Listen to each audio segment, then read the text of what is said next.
بسم اللہ الرحمن الرحیم۔ رسول اللہ صلی اللہ تعالیٰ علیہ وآلہ وسلم نے ارشاد فرمایا، جو شخص حصول علم کی راہ پر چلتا ہے، کہاں چلتا ہے؟ حصول علم کی راہ پر، قرآن و سنت کا علم، قرآن و حدیث کا علم حاصل کرنے کے لیے چلتا ہے، سیکھتا ہے، کتابیں کھولتا ہے، اساتذہ کی باتیں سنتا ہے، یا کسی بھی ذریعے سے وہ علم سیکھنے کی کوشش کرتا ہے، اللہ تعالیٰ اس کے لیے جنت کا راستہ آسان فرما دیتا ہے یا آسان فرما دیتے ہیں۔ اللہ تعالیٰ اس کے لیے جنت کا راستہ آسان فرما دیتے ہیں۔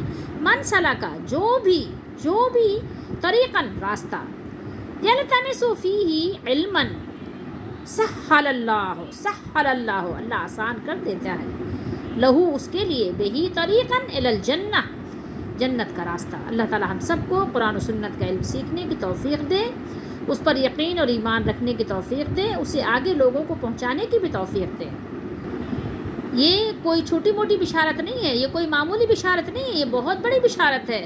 جنت کوئی ایسی آسان نہیں ہے، بہر غفلت یہ تیری ہستی نہیں، دیکھو جنت اس قدر سستی نہیں، جنت اتنی سستی نہیں ہے۔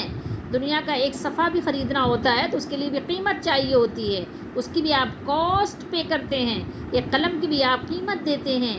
جنت کیا ایسے ہی مل جائے گی؟ جنت کے لیے بھی آپ کو تھوڑی سی محنت کرنی پڑے گی، علم سیکھنا پڑے گا، ایمان لانا پڑے گا، یقین رکھنا پڑے گا، اور اس کے لیے تھوڑی سی محنت بھی کرنی پڑے گی۔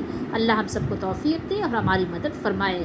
علم سیکھیے، علم کے لیے کاہلی سستی مت کیجیے۔ ایک صفحہ ہی قرآن کو سمجھ کر پڑھنا ہو پڑھیے، ایک ہی حدیث پڑھنی ہو روزانہ ڈیلی ایک ہی حدیث پڑھیے سمجھیے، یا کسی سے سن لیجیے یا سن لیجئے۔ اب تو علم کا حصول بہت آسان ہے، آپ کو در در کی ٹھوکریں بھی نہیں کھانی اور مارا بھی نہیں پھرنا۔